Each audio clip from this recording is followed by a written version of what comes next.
While you guys were sleeping, the stock market got wrecked.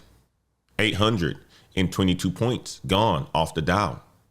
Not because of a war, not because of earnings, not because of a recession, because of a blog post. This all happened on yesterday morning. A Substack article written by a firm that nobody ever heard of, published Sunday night, went viral on Wall Street yesterday morning. And Monday morning, panic. IBM lost 13.2% in a single day. Worst crash in 25 years. $31 billion in market value. Wiped out. Before lunch yesterday, CrowdStrike down almost 10%. Zscaler down 9%. American Express, worst day since April. DoorDash, KKR, Uber, Visa, MasterCard, all red. And the investor who predicted the 2008 housing crash, he shared this blog post and said, quote, "And you think I'm bearish. Gold touched $5,230 an ounce intraday. All-time high territory. Gold has been on a historic run, month after month, after months of gains. New tariffs kicked in this morning. Nobody knows if it's 10% or 15%. Not even customs and border protection. And one of the biggest package delivery companies on the planet just sued the government for a full refund." Okay? A blog post crashed the market. IBM had its worst day since the year 2000, and gold hit an all-time high record. Tariffs are in chaos. I am about to show you exactly what all that means for your career and what you need to do about it this week, okay? Guys, this is the Daily Climb. I'm Antoine Wade. Let's go ahead and get this thing started. But before we get started, I got to see who's all in the house this morning. We got Aisha in the house. We got Darren in the house. We got Big Suggs in the house. We got Iron Wolf Interactive in the house. The Life of Cam is in the house. Mr. E. Smith's in the house. Paula, good to see you. Sarato Inspires, good to see you. It's good to see you this morning.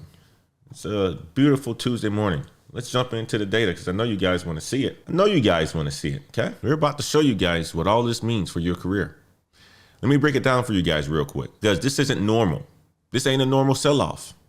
On Sunday night, a small research firm called Centrina Research published a report on Substack. Okay? Many of you guys go and read your articles on Substack. I actually created a Substack and I started to create a weekly blog post on Substack.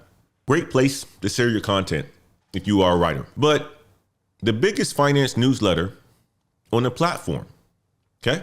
The report is called the 2028 Global Intelligence Crisis. And here's what makes it different from every other bear case you've ever read. It's written from the future. It imagines you're reading a Wall Street memo in June of 2028. In that future, unemployment is at 10.2%. The S&P 500 has crashed 38% from its peak. And the trigger wasn't a bank failure. It wasn't a pandemic.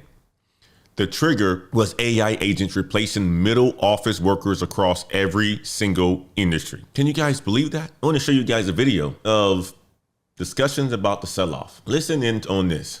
Of its trade deal with the U.S. following that Supreme Court decision on so-called reciprocal tariffs. Let's bring in Bernstein Private Wealth Chief Investment Officer Alex Chaloff on all of this. Alex, what has changed for you in your 2026 outlook, given Friday's ruling by the Supreme Court and the tariffs announced by this president over the weekend? I think uncertainty is the new word, Danny. I think chaos would be an extreme, but certainly uncertainty is something that we have to live with, where we and others had planned out for a specific set of tariffs and the ensuing fallout from that. At least we were able to plan for it. Now everything's up in the air. There was 10% on Friday. There's 15% on Saturday. There's a lot of discussion over the weekend. So we all just have to live for this period of time with some level of uncertainty. And I mean, I heard from companies over the weekend, just this absolute scramble. If they've joined the lawsuit, can they get the refund? What does that look like? How do you assume corporate America behaves in this moment? Do we see stockpiling again? Do we see holding off on CapEx plans, especially for those that are affected by the tariffs, Alex? All that means potential no jobs. All that means potential no investment. All that means potential no hiring. Now, here's the part that got Wall Street shook. The report describes a feedback loop. And once you understand it, you can't unsee it. AI gets better. Companies need fewer workers. They fire people. Those people stop spending money. Revenue drops. So companies invest more in AI to cut more costs. AI gets better. More fires, less spending, less revenue, more AI. It's a loop with no break. The report literally says, quote, the system turned out to be one long daisy chain of correlated bets on white collar productivity growth. One long daisy chain. I want you guys to drop loop in the chat if you can see this feedback loop happening in your industry right now. Okay. Now look at this. Look at this. American Express down nearly 8%. DoorDash down 6%. KKR down 8%. Blackstone down 8%. Capital One, Uber, MasterCard, Visa, all were down 3 to 8%. These ain't tech companies. These are financial services companies, payment companies, delivery companies, private equity companies. The AI scare just moved way beyond software. It is hitting the real economy now. And then one of the report's co-authors went on Bloomberg TV yesterday and said something that should make every person watching this show this morning pay close attention. He said this: there's only one labor market. And here's what he means. If 5% of white collar workers get fired because of AI and there ain't white collar jobs waiting for them, those people flood into the gig economy, into blue collar work, into delivery, into warehousing. And that puts downward pressure on everybody's wages, not just office workers, everybody. He even said government should consider taxing windfall gains from AI, an AI tax.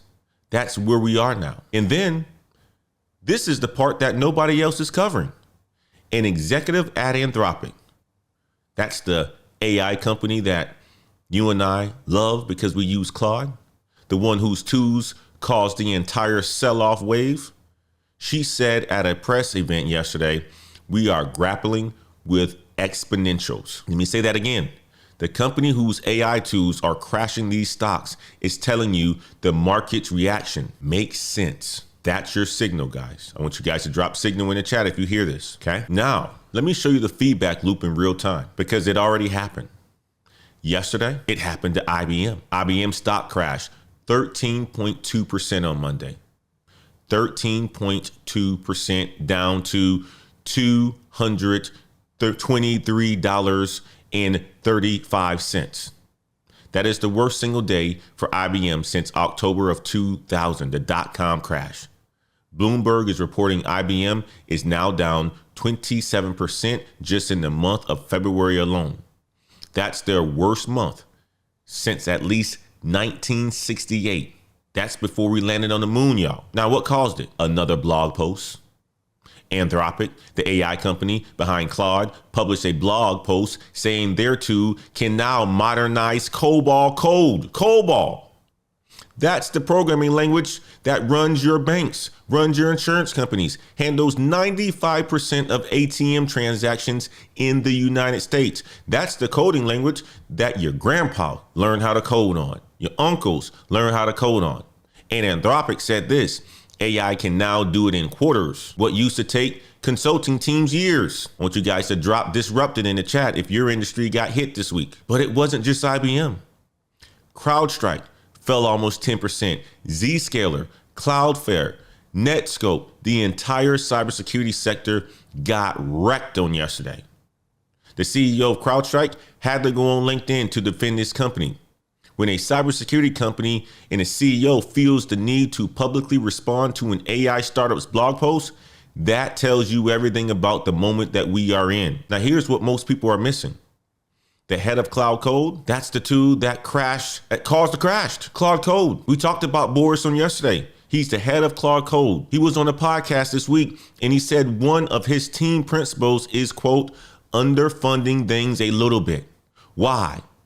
Because when you keep small teams, people are forced to use AI to get the work done. He calls it cloudifying the workflow. Y'all, that ain't just Anthropic's philosophy. That's about to become every company's philosophy. Smaller teams, more AI, less headcount, more output. That's the new math. But here's the paradox. And this is why I need you guys to pay attention who's watching this show today.